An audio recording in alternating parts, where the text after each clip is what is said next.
Croissant! He's coming alive! Oh, I forgot to do the Welsh, didn't I? Croissant is come alive. We're back for our final episode. I cannot believe it's been a whole week since we've been here. It's flown by. By. But we're back on Skomer. Back on Skomer Island for the finale, and we are going big tonight. We're going to be bringing you live puffins, chatting to the wardens again. Yep. We'll be revealing those 3 people, lucky people, who have won that wonderful photography book written by Drew Buckley and documented by Drew Buckley. So that's pretty exciting, isn't it? Some amazing photos in there. Amazing photos, and lots more. And lots of other stuff. But first, we've got a competition, haven't we? We do have a competition, yeah. So we like to start every day with an interesting video or audio clip or picture. And you guys have been really brilliant at bringing in so many of your suggestions and guesses. So today we have got a video clip for you. What happens next? Have a look at this. It's a video of a puffin that's backing up. I think it's the best way to describe it. Yeah. It's backing up a little bit. And now... So I think I've seen this behaviour quite a few times. I'm hoping people watching at home, obviously, want to hear from you, but hoping you would have seen this on the island, maybe when you're walking around. Yeah. If you haven't, what do you think it could be? I mean, I think I know what it is, but I'm not going to say because I'll kind of ruin the competition. Okay. But I've got a few ideas. Okay, go on. It could be going into its burrow. Yeah. Puffins like to keep their burrow quite clean, so maybe it's cleaning out that burrow. Maybe it's dragging something out. Maybe pulling something out. Maybe it's going to jump off the cliff. Maybe it's going to jump into another puffin. Yeah, maybe it's about to launch into a full puffin war. Could do. These puffins are unexpected, so you never know. Let us know what you think. At the end of the show, we'll reveal the answer, and we'll be revealing the winners. We will. So exciting. That is exciting. Now, throughout the week, we've been asking you guys to send in your comments and your questions, and you've been brilliant. You've sent us loads. So keep sending those comments. But right now, we're going to answer some of your questions. Yeah, you've been very good in sending us loads of questions. We thought we'd get through a few of them today and then get to the rest of the wardens a little bit later. So, first question. We have got, does Skomer have any common seals breeding on the island? I mean, the answer to that is a big fat no, unfortunately. We don't tend to get common seals around here or in Pembrokeshire at all, really. Common seals tend to prefer cooler waters, so northern waters. So you can find them in places a bit further north up the country, like Orkney, the Shetland Islands, the Hebrides. But unfortunately not round here. Yeah, unfortunately common seals are massively in decline compared to the populations of grey seals around our coast. They're a fantastic pinniped. They're a lovely seal. Really lovely faces to see. I was actually in Shetland a few weeks ago watching common seals on the beach, which was a real joy because, as you say, you don't really get to see it around East Coast as much. So yeah, there we are. Next question is, sorry, we don't have the names here as to who sent this in, but thank you for sending it in. What's the oldest bird recorded returning to the island? So we don't know what individual is the oldest species, but we chatted about it earlier, didn't we? Talked about the puffins having a long lifespan, which is pretty impressive as it is, 25 years. I'm pretty sure there's been a puffin recorded to be like 30 plus on the island, which is pretty incredible. Quite impressive. But shearwaters are the most long-lived on the island, so your Manx shearwater can live 50 to 55 years. Is that right? Yeah. So it's pretty impressive, very long-lived bird, and yeah, I'm sure there's lots of iconic individuals that have gone to that, if not beyond, on Skomer Island. That's incredible, really, for a bird to live that long. That's amazing. Amazing. Right. Next question. How many puffin burrows are there on the island, and are they counted annually? Now, we don't really tend to count the burrows themselves on the island because burrows are shared between puffins, Manx shearwaters, and the rabbits. So it's not always obvious which animal is using the burrows at different times. So we don't tend to count the burrows, but we do count the birds. Yeah, so it can be a bit tricky if you're going to count the burrows. Best bet is to do a seabird count, which is what the wardens do at the beginning of the season anyway, when they've all arrived back ahead of the season. It's pretty exciting. Also, it takes absolute ages to count all the burrows. They're everywhere. Yeah, it takes as long to count the puffins, to be honest. So it's a massive job. You don't want to count the burrows as well. Do other seabirds use billing as a form of greeting like puffins? It's a really good question. So seabirds in this group of avian species are really well known for their elaborate dancing and courtship displays. You know, the albatross has that iconic dance in its mating ritual or courtship ritual.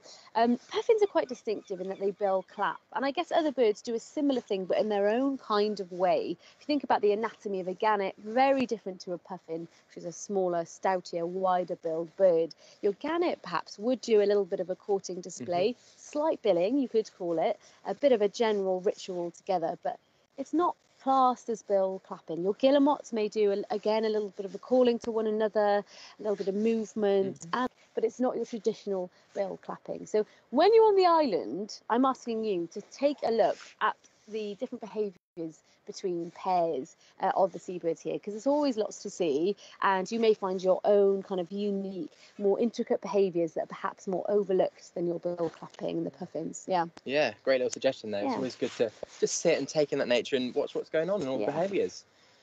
Right. What's next? Next, how long is the incubation period for kittiwake eggs, and when do they fledge? Good question. That is a good question, actually. So kittiwake eggs tend to be incubated for about 28 days, 4 weeks, and they fledge around late July. So they've actually just started fledging now. Past few days, the past few days we've had our first fledglings. So it's pretty cool sight. Yeah, they're such a lovely gull. They're really, really nice gull. And actually, we want to talk about kittiwakes a little bit more on the show. We've touched on them briefly, but here is Keris to tell us more about one of the most stunning gulls we have here on our coasts. So we have 4 species of gulls nesting here on Skomer: the great blackback, lesser blackback, herring gull, and the kittiwake. Of these 4, the kittiwake is the smallest. It's also the only true seabird out of these gulls. It lives its life out at sea, and it only comes into land to breed. They're one of my favourites. They're these beautiful, small, elegant gulls with black wingtips, and they've got a really buoyant flight. But mostly, I think I love the noise they make. So the cliffs get full of the sound of them calling their name. So it's sort of kittiwake, kittiwake.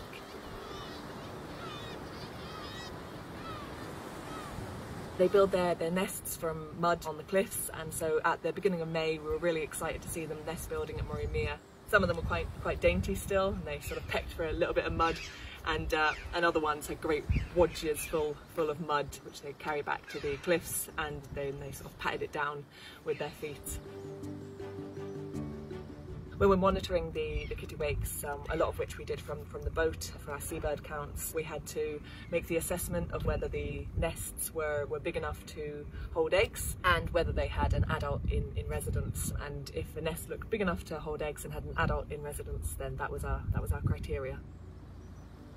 We had our first egg on the 17th of May, but unfortunately then we had really bad storms on the 20th of May with winds over 60 miles per hour, high rain, high swell, and so some nests were washed off the cliffs at this point. We did see them back nest building swiftly afterwards, but yeah, it will have had an impact. And of course these extreme weather events are a feature of the climate crisis, so we will expect to see more of its impacts on our wildlife.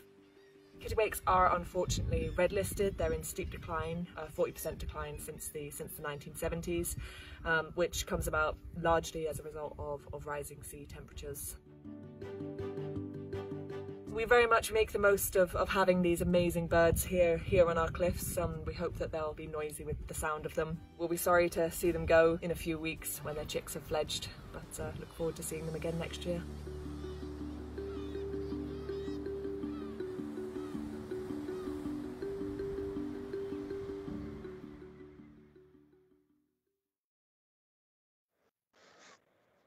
Wow, who knew that kittiwakes could fit all that mud in their mouths? I was quite shocked by that clip.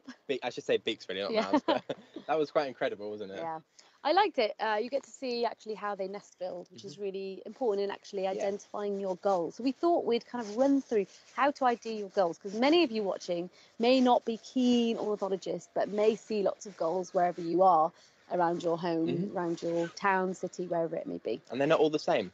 No, so let's look at our lesser blackback gull, or lesser great blackback gull. That'd be a right combination. That'd be a good hybrid. Yeah.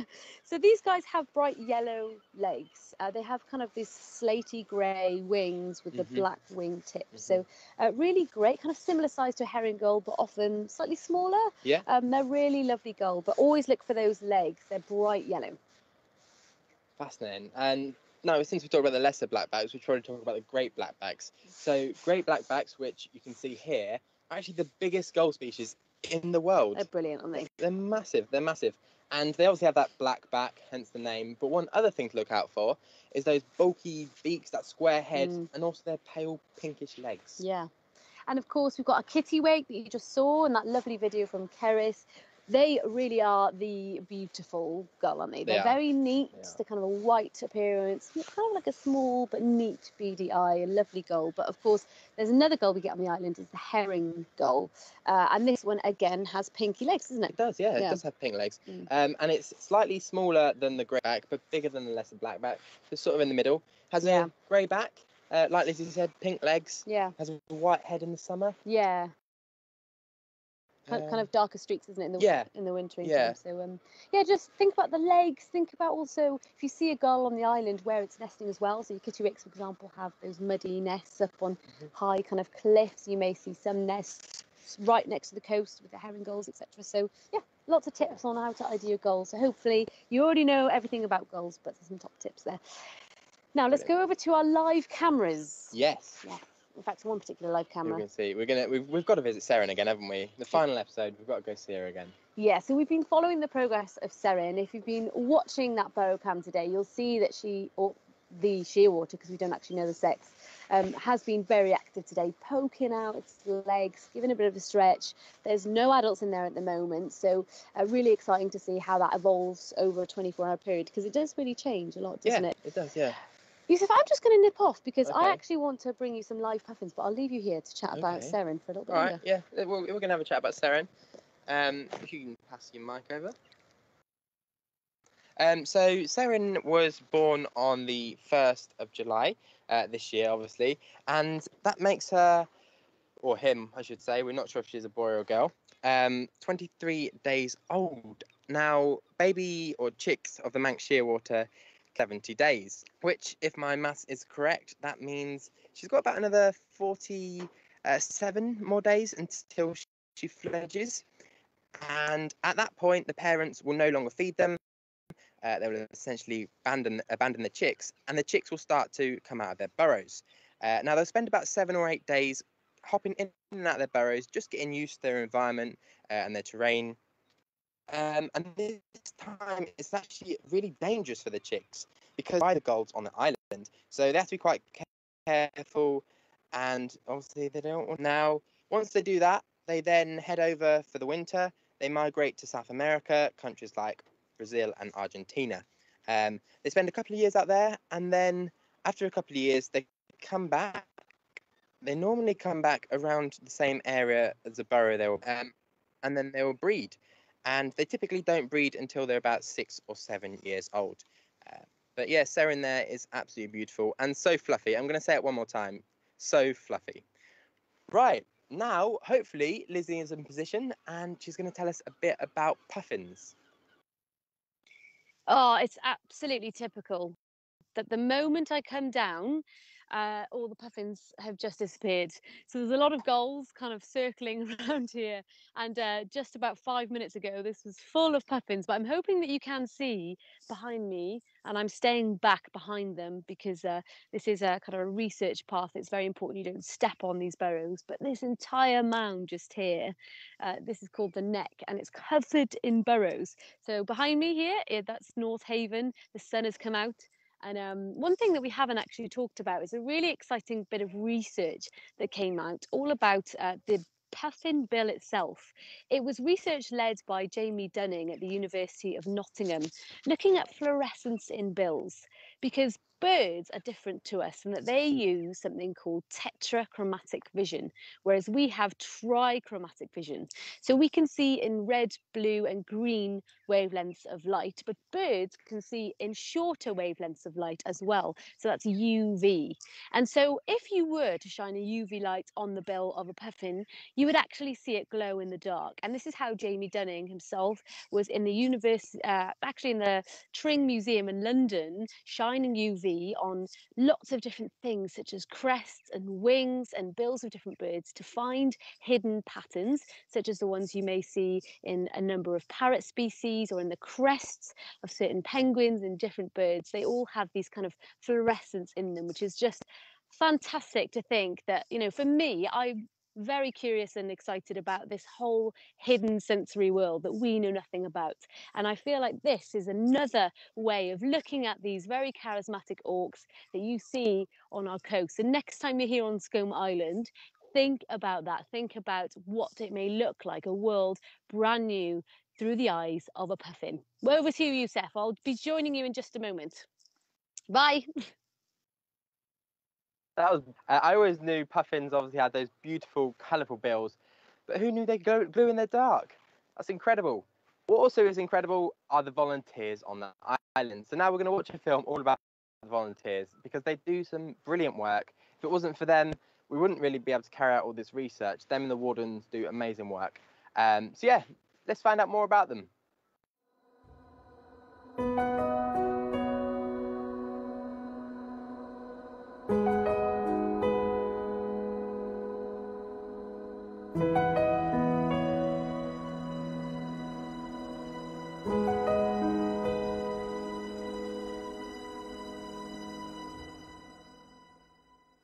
My name's Jan. I live in Pembroke and I just love this island.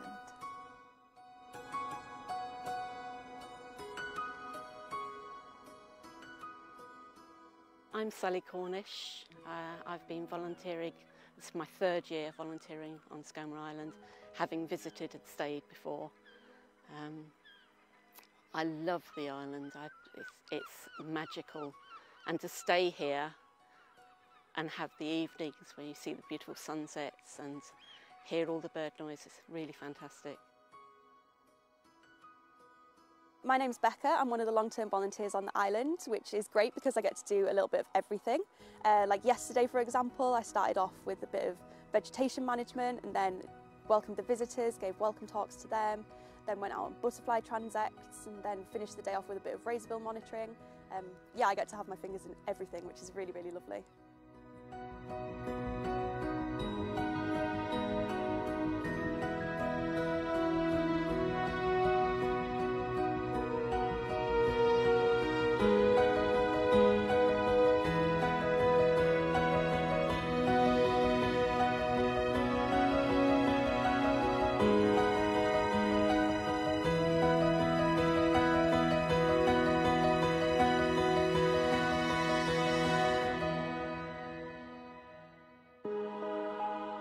But on the day the boats run, then you get to meet the people, you get to guide them around a little bit, point them in the right directions and point out their interesting things. And I think that's the thing I love most, just being able to share my love of the island with other people that often don't have the knowledge of birds, don't have the knowledge of flowers or anything. And just to see them light up and go away and then talk to somebody else. Do you know such and such? I think people are even more excited now because it hasn't been available, and just to be able to get out and about as well, and this is a good place to get out and about too. So much beautiful things to see. When you come to an island like Skomer, you obviously see these seabirds in abundance around the island, and you sort of think that it's like this everywhere for them, but it is important to remember that seabirds in general are in decline. Yeah, so it's really important to ensure the protection of our seabirds and their habitat and feeding areas for the future so that populations can continue to grow rather than decline as they are in many other spaces around the country. Had 2 different experiences this time because we didn't have some boats for some of the days. We were doing a lot of maintenance, we were scything paths, mending things, taking things apart, so lots and lots of maintenance jobs, but interesting nevertheless. But on a normal day when the boats are running, basically we're cleaning the hostel, cleaning the toilets.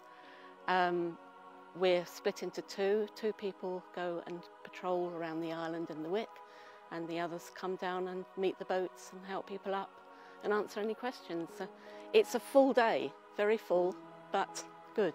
And I love sharing my love of the birds with all the other people. So. The world is changing and you never know, will species be as good as they are and breed as well as they are? So yeah, changes could happen.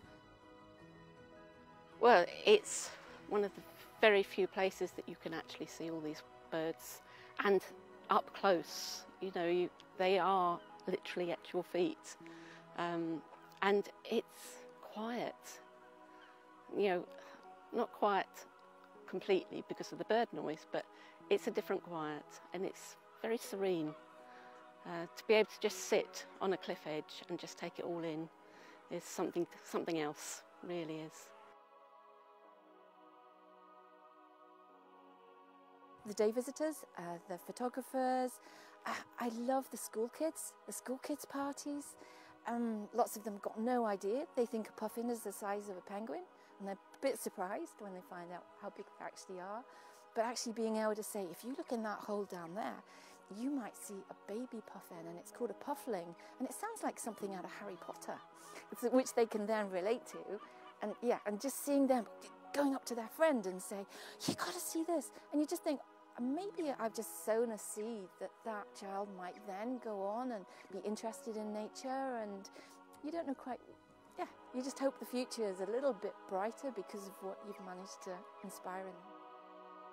I heard somebody yesterday, she said that she couldn't see what the attraction of the puffins was.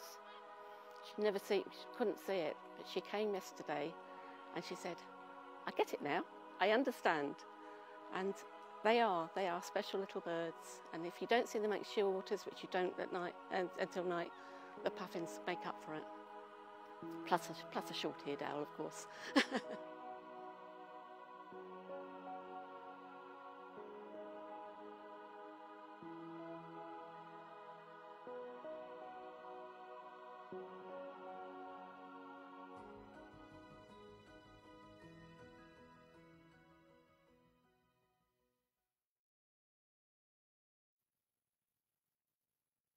It's really important to take a little section of time just to listen to the volunteers, because they have so many stories. They're the faces that you meet first when you go on the island, the ones you can ask questions to when you walk around, and genuinely they are some of the most passionate, dedicated individuals that really want to spend their time immersed in this wonderful island. So Yeah, they're really they really fantastic. And thank you so much to Sarah Perry from the Cardigan Bay Marine Wildlife Centre for your footage of the dolphins. It's really lovely. And talking about fantastic individuals, we're now hopefully going to be joined by two of our wardens. We've got Keris and Beth, and we've got some questions for you. So can you hear us, Keris and Beth? Hey, yeah. Hi guys. Hi. Hey. Hey, good to see you. Good to see you. Right, shall we jump into these questions? Go for it. Awesome. So we've got a Ross G asking, how long does it take to walk around the island? Oh gosh, I think that depends how much you get distracted by. We say 2.5 to 3 hours at a fairly leisurely pace. Obviously, it depends how many picnic spots you stop in, and as I say, how much you get distracted by. It can take me a whole day. Yeah, but, it can take a while. I think 2.5 to 3 hours is a reasonable estimate for the whole island. Yeah, but there is as we say, plenty to get distracted by it. Yeah, it can be delayed on occasion. The most important bit, I guess, is that initial landing, isn't it? Where you see the map, you chat to one of you guys first thing, and you get to know where to go, where's good, and just take your time and fully embrace it. So yeah, it's a good 3 hours. Although I feel like I'm not sure I've done 3 hours. No, me neither. We'll do that later on. Lily and Matt ask, what can visitors see on the island during August and September? So lots of questions about, now that the puffins are gone, what are the most exciting things? Crikey, I've been really looking forward to the end of the sort of seabird season in some ways, because our seal season will begin. So from about mid-August we'll have great, which is going to be pretty exciting. But that also means we'll get loads and loads of ravens. So they'll come in, they'll feed on the afterbirth amongst other food sources, and yeah, I'm very much looking forward to that. We'll also have loads of autumn migrants coming through. So the beginning of autumn migration we've already sort of seen. So we had juvenile cuckoo coming through. We've had some willow warblers and such. So some of our summer breeders are starting to leave us.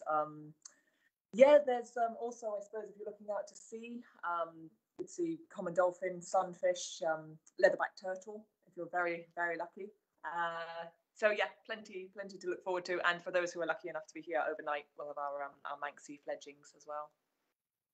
Great. Amazing. There really is so much biodiversity on this island. Can't believe it. And it's so nice how you get different wildlife at different times of year. Right, so we've got Rosemary here asking, Are there any invasive plants on the island, and how are these managed? Ooh, good question. That is a good question.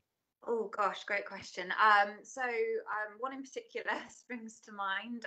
So we have an invasive plant over here called Rosebay Willow. You may have heard of it as fireweed. So the plant was discovered over on the island only 6 years ago, no, 5 years ago, so 2016. Getting time to stuff there. We haven't known about it for that long. It's in our management plan, so so we do this by brush cutting, so physically removing any individual plants just before they flower. So this is actually happening at the moment. We finished clearing 4 pots where we have this plant over the island, and we're in the process of checking them again now to make sure we've got it all. It's quite labour intensive. This is also obviously a really important time of year for our seabirds, and our gulls often are nesting in areas where this plant is. We're not really sure why, but we're having to check all of the vegetation for gull chicks and nests as well before we cut anything. So it's quite a full-on job, yeah. Thorough process. But so we're doing that. And we'll be continuing to do that, I imagine, for at least the next few years, and we'll see how it goes. Yeah, it's quite a big job. Massive job, I imagine. Yeah, it is.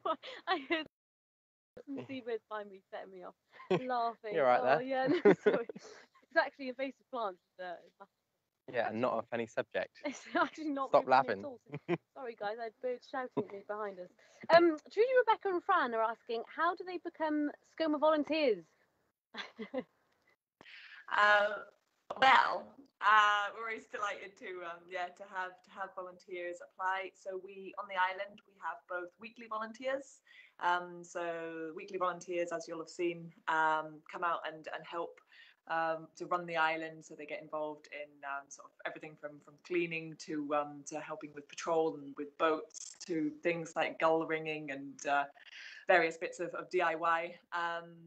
You can apply to become a weekly volunteer on the website so that's the welshwildlife.org website from the 1st of September. Applications will close on the 1st of October. And then the other kind of volunteers we have here are our long-term volunteers, and this tends to be a sort of career development opportunity for conservationists, and they come out for sort of 2.5 months, so early and late season, and just get stuck into absolutely every aspect of island life. And yeah, again, these opportunities are advertised on the website. But yeah, it's a canny place to come and volunteer. So go for it. Yeah, amazing. I mean, I completely agree. I'd encourage anyone to come and volunteer out here. It's absolutely beautiful. There's wildlife everywhere. This is the second time I've been here, and we've been doing this all week, but I don't think I'm over yet. I'm gonna have to stay, I think. I'm gonna have to pitch my tent up over there. Now, thank you so much, guys. It's been great meeting you all this week. Fantastic. You do some amazing work, really. You've taught me a lot. So yeah, it's been great. Thank you so much. Thanks so much. Thanks, guys. Cheers. Bye. Bye. Right, now we're going to meet another brilliant person. We're going to meet Lisa Morgan, who is head of Marines and Islands, almost messed up there. And we want to learn a little bit more about biosecurity on the island. So, Lisa. Hello, thank you for joining us. I'm good, thank you. How are you? Good, thank you. Get to come to Skomer twice in a week. I know. So I'm very happy. What a treat, eh? Yeah, I know. It's a real treat for me too. Yeah, it's lovely here. Now, why are there so many seabirds on the island? Well, it's really important, really good question. The main reason is that this island is free of ground predators, so there are no non-native invasive species here. So when we're thinking about Skomer seabirds, we're thinking about burrow nesting seabirds like crimson shearwaters. We're thinking about ground nesting birds like gulls, even small birds like wheatears and meadow pipits. They all obviously very vulnerable to any predators that would be on the ground, potentially going into burrows, eating eggs or chicks. And globally around the world, invasive predators on seabird breeding colonies are one of the biggest threats that they face. So keeping Skomer free of predators is one of our top priorities, and that goes for all of the Pembrokeshire Islands as well. Okay, so really, biosecurity really is very important then. Massively important. So what sort of measures do you put in place to ensure that we don't get any predators onto the islands? Yeah, so we work really hard on that. So all the islands in Pembrokeshire have a biosecurity plan, and part of that is making sure that we're really careful about what we bring to the islands. So that might be building materials, so sand or cement, something like that, coming from a port, you know, from Leyland, our nearest port. You know, that could have a rat or a mouse as a stowaway. It could be the warden's food shopping. So Keris and Beth, when they get their Tesco shop, everything has to be packed in boxes and secure and sealed so that nothing can crawl inside. And our day visitors as well. So you might think it's a bit odd when you come on the boat and we ask you to check your bag to make sure there's nothing inside. But actually, if you've got your picnic in an open carrier bag, it's potentially quite risky actually. So it's not a joke. We ask you to check for rats. It is a really serious threat. So we have to be very careful. And of course, even if it's just one rat, if it's a pregnant rat, the numbers could shoot up. Yeah, so really important that we keep an eye on that. Okay. And is it only rats and mice that you're wary of? Are there any it could be anything on the ground really. So it could be a hedgehog, it could be stoats, weasels, ferrets. You know, islands across the world have got just about everything that it shouldn't be on those islands. So anything could be a threat really. But I think here on Skomer, we'd be particularly worried about rats and stoats going into burrows. Okay. So there's never been any sort of natural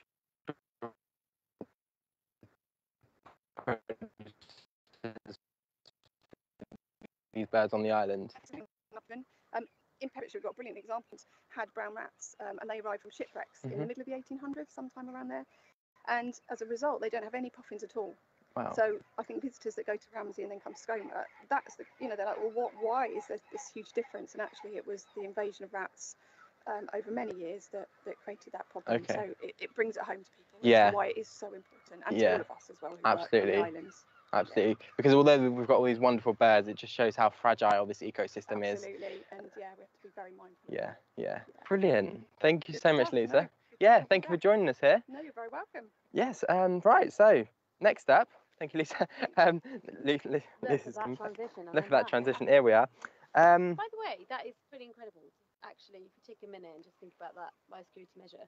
So there's a classic case in South Georgia with the South Georgia Heritage Trust that spent so much money, such a large operation to successfully eradicate South Georgia Islands of rats, and they did it, but it took a lot of work. So I mean, this is a real success story, as are the Pembrokeshire Islands. Celebrate. Definitely. Right, what's next, Lizzie? Well, I don't know, as in literally the video is what happens next. So we're going to reveal what does happen next in the video that we showed you at the top of the show. Actually, a few of you have commented and got some of your bits in to us. Let's see if any of you got them right. Yes, we've got a few of you had it right, and a few, actually, I'll tell you what, I'll leave time, because we're running out of time already, but I'll leave time for comments and hellos, because some of you had actually submitted some really nice stuff.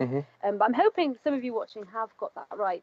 And this is what happens next. It, of course, doing a poo. Yeah, the classic Big poo thing where it's lifting up its rear end and shoots out a bit of guano, lush. Yeah, I've been pooed on quite a few times this week. You have actually. I have. think it's quite a few times. I think I wasn't wearing the yellow coat. for you. Yeah, they just see me as a big target to poo on.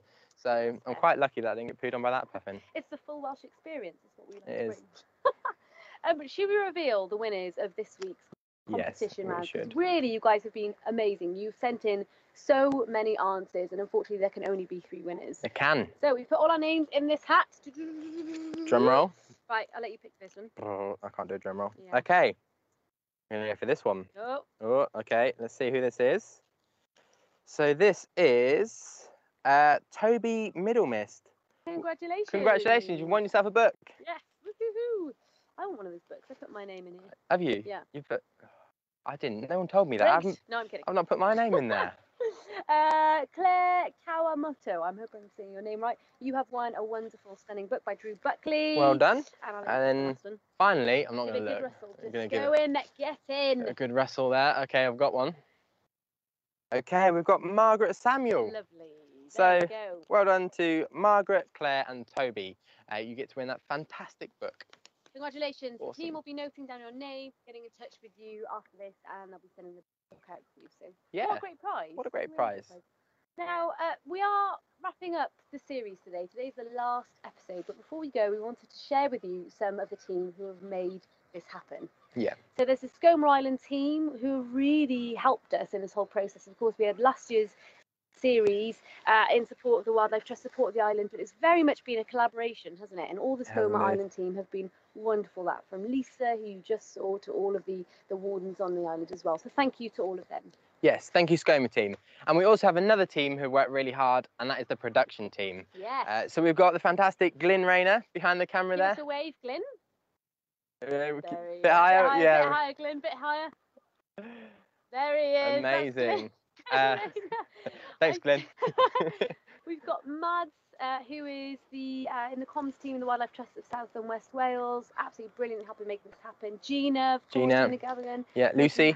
And Lucy Holliston, who is the producer, who is currently sat in a boiling flat in London, but making it all happen. So massive thank you to all of the team who've really pulled this together. And in summary, that is pretty much it. We've been so lucky this week for the weather, the wildlife, the people we've spoken to. Chatting to some of you as well has been a real bonus for me and for all of us here in the team.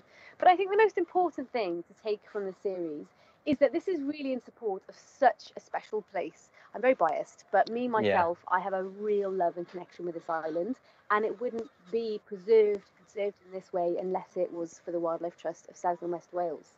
And of course, last year was unprecedented, but this ongoing challenge isn't over, is it? Not at all. And that's why you guys, all your help that you've given the Wildlife Trust has been fantastic. It's really helped to run this place during COVID. As Lizzie said, it's quite hard during COVID, isn't it? Yeah.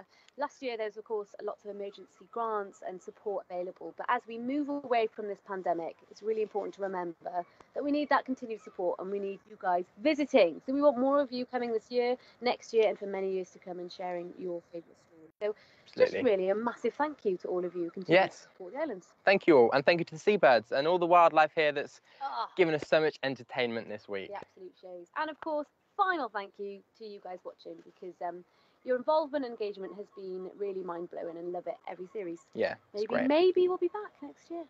Fingers crossed, eh? Hint, hint, hint. So we'll see you again. This has been Skomer Live. Thank you all so much for watching, and goodbye. Thank you. Goodbye.